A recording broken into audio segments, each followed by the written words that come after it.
प्रसार भारती अभिलेखागार की प्रस्तुति सदाबहार सुनहरे दौर का अनमोल खजाना।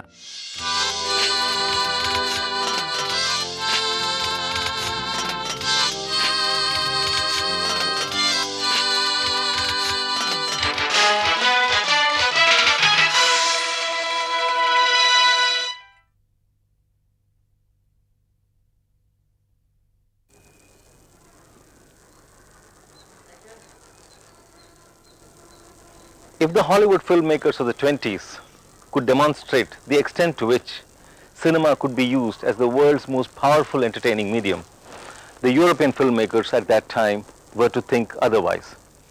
And if only the European artists could visit the dilapidated sets here at the Murugalia studios at Madras, I am sure they would come up with 1,000 different films.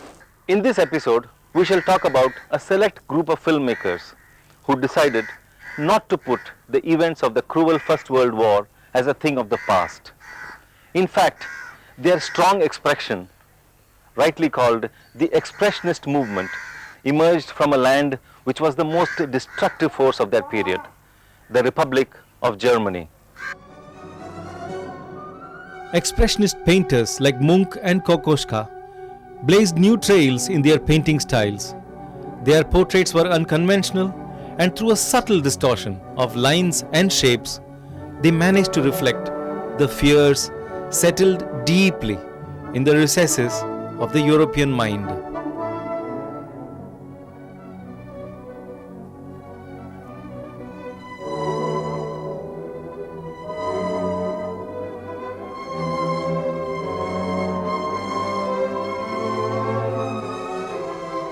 For the first time, inspired by all the research work done by the guru of psychology, Sigmund Freud, German filmmakers decided to design their scripts and their images from a psychological point of view.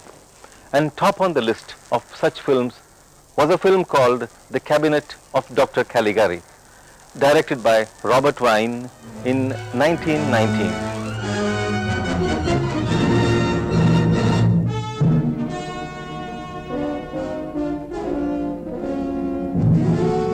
What hits the viewer straight in his eyes are the crazy sets, the heavy makeup put on the artists, and the very operatic, melodramatic acting of the characters.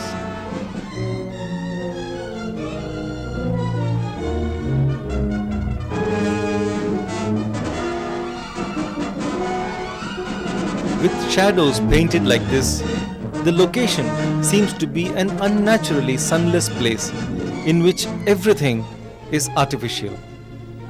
The foreground, the midground, and the background seem to be all misplaced.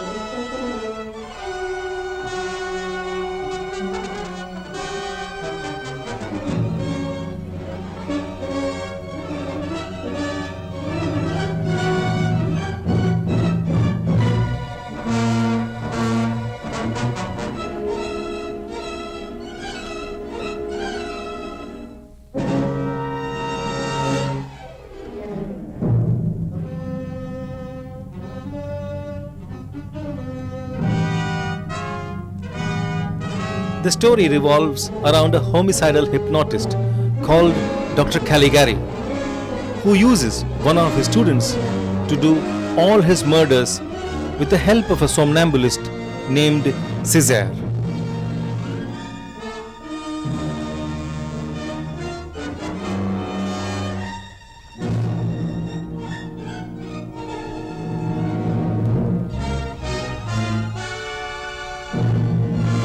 The mood is bizarre and disgusting, a feeling that clearly exposed the horrors of a meaningless war, while the form worked purely at the level of a poem.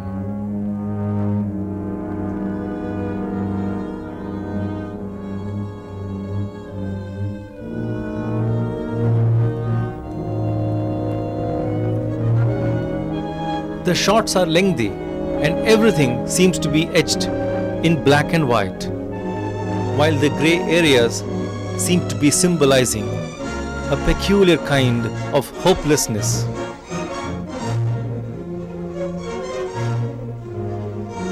Robert Wiene had his sets designed by three prominent expressionist artists to bring about the tortured state of the narrator's psyche.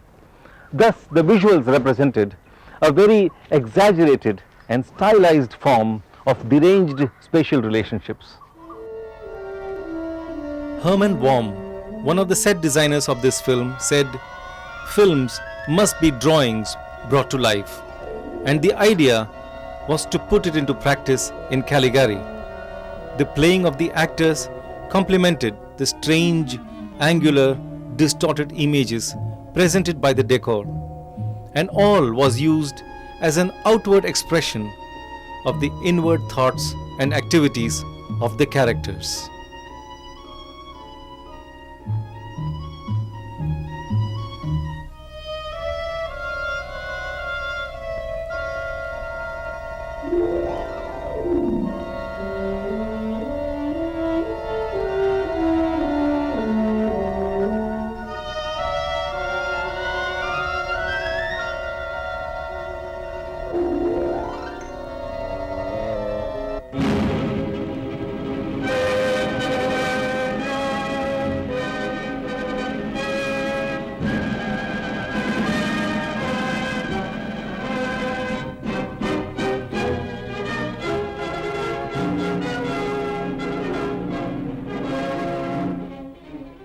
This was truly the beginning of the era of subjective cinema, where the viewer had to put in all his mind and effort to comprehend the work. Nothing was obvious. This was perhaps as radical an innovation as the innovation made by Porter to define the story through the concept of a shot. A new kind of poetic narrative was thus born in this sad and anguished experiment. In the wake of Dr. Caligari, several filmmakers came up in Germany between 1920 and 24. F.W. Murnau made a fabulous adaptation of Dr. Jekyll and Hyde, while Paul Wegener made his fantastic film called The Golem.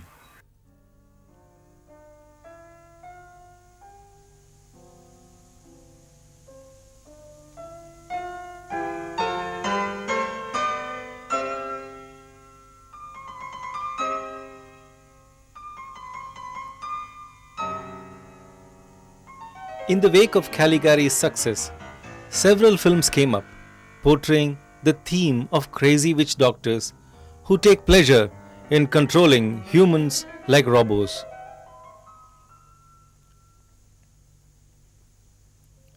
Golem is one such robot, only the control lies in the hands of a little girl in some remote corner, and nobody else knows except the doctor.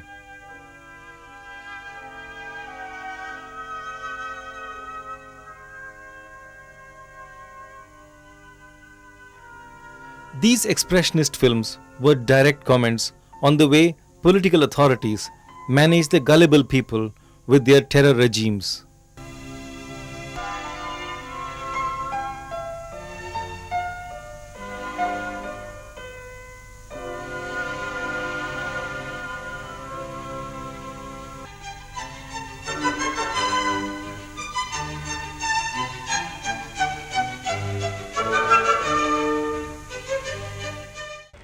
Robert Wiene made one more film called Raskolnikov, based on the very famous novel by Dostoevsky called Crime and Punishment.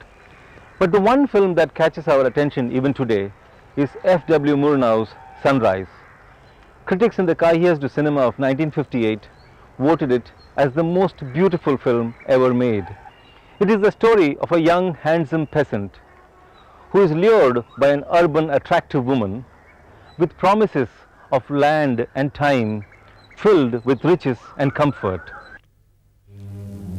Murnau had a wonderful way with his actors. One can see here, thanks to the long take, the way he lets the emotion register in a graceful yet intense manner.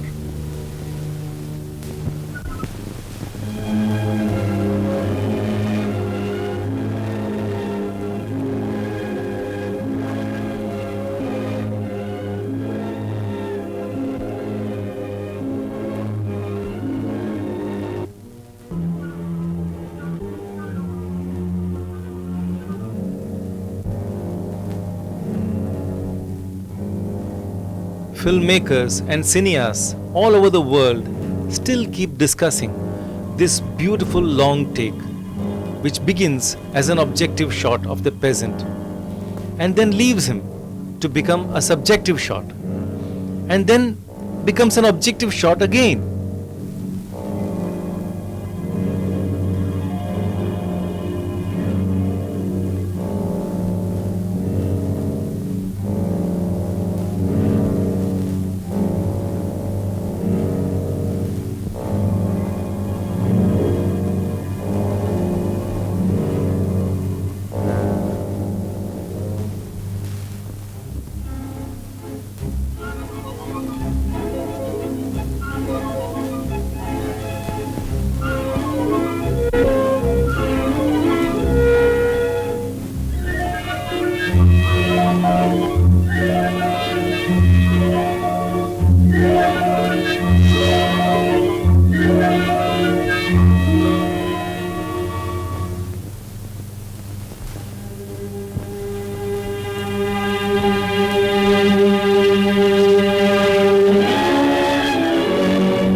Several critics, however, felt the treatment a bit too sugary, possibly because this was his first film funded by the Hollywood studios.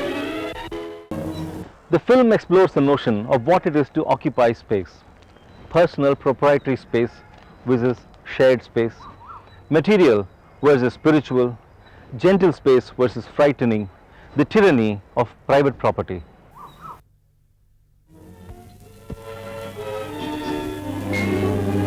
And finally, in this magnificent back projection, Moore now demonstrates his supreme ability in constructing a monstrous collage of everything that reeks of urban consumerism.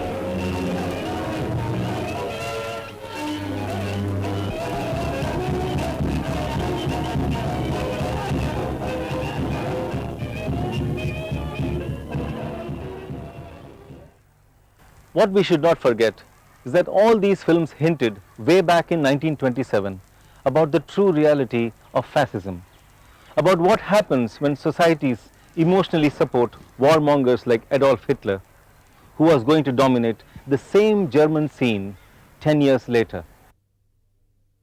Across the borders in France, a different kind of movement was unfolding itself under the inspiration of Louis Deluc and his Ciné Club movement. Members who frequented his film societies decided to positively raise the stature of cinema to the level of a superior art, even greater than music, dance or painting. The 20s in France saw some of the most productive collaborations between artists from all disciplines: Picasso, Breton, Cocteau and Apollinaire. Their mutual encouragement certainly spawned a lot of great works, and especially in cinema. So there emerged a sizable intellectual elite who would discuss cinema as a major artistic preoccupation. Thanks to them, the failing French film industry got a new lease of life and a new motivation to do something unique and creative.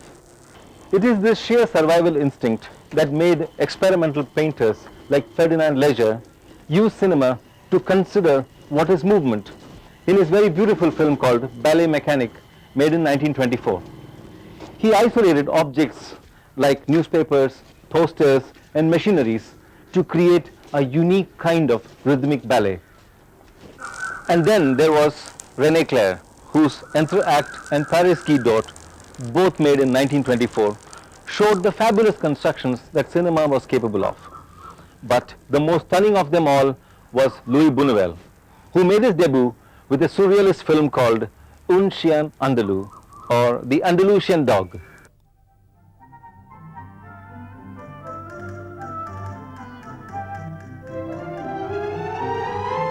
Surrealism as a form of expression, be it on the screen or as a painting, is certainly difficult to explain it in words. This film was scripted by Louis Buñuel and Salvador Dali, and the opening title stated that it is a desperate and passionate call to murder. Trying to rationalize the various images of an eye that is slit by a razor a severed hand or an ant's nest in the palm of a living hand would be completely impossible. These films were made to be seen and interiorized by every viewer in a very personal manner.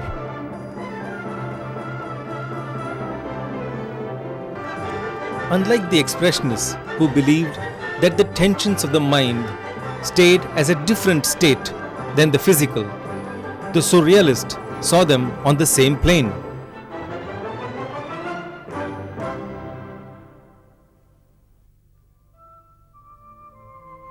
The Surrealists refused to distinguish between desires and realities and merged them into a bizarre expression.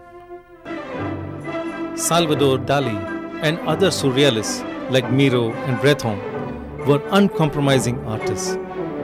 They strongly believed that society could be educated and made socially aware only through scandals and obscenities, conceived, however, in an artistic manner. They would refuse to even sell their works to bourgeois capitalist groups, feeling that it would compromise their position.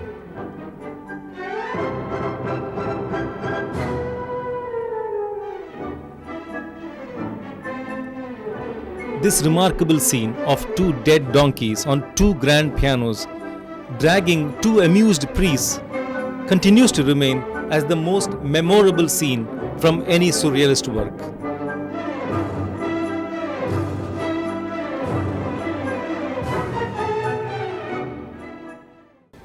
Two years later, Buñuel made his next film called The Age of Gold or L'Âge d'Or. In this film, he ripped open the roll of religion and shred it into bits in his usual surrealist style. But the French public had changed. Now they were more conservative and not willing to take any sort of criticism. Promptly, they had this film banned. The contradictions had become so intense that European cinema was virtually screaming out for survival. The aesthetics of silent cinema had reached a climax, and no other film exemplified this better than The Passion of Joan of Arc, directed by the renowned Carl Dreyer. This austere and anguished film, which condenses the trial, torture, and execution of Saint John into a single tension-charged 24-hour period, was based on actual trial records and shot largely in extreme close-ups against stark white backgrounds to enhance its psychological realism. The performance by Mari Falconetti remains unparalleled in the era of silent cinema. John Cocteau wrote of it much later, saying, "If Potemkin imitated a documentary, Passion of Joan of Arc seems like a historical document from an era in which the cinema did not exist."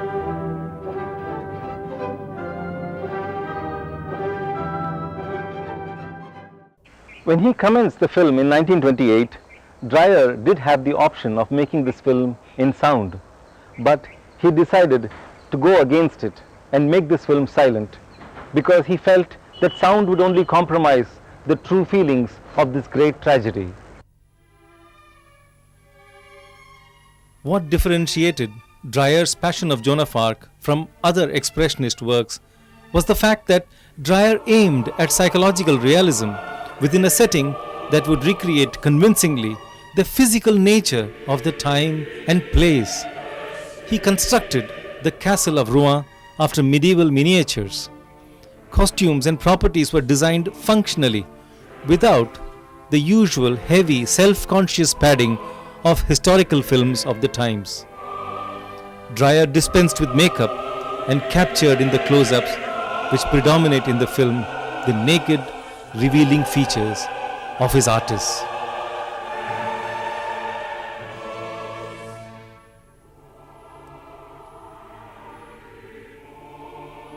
For the first time, the artist and the landscape seem to blend into each other to create a total unified space.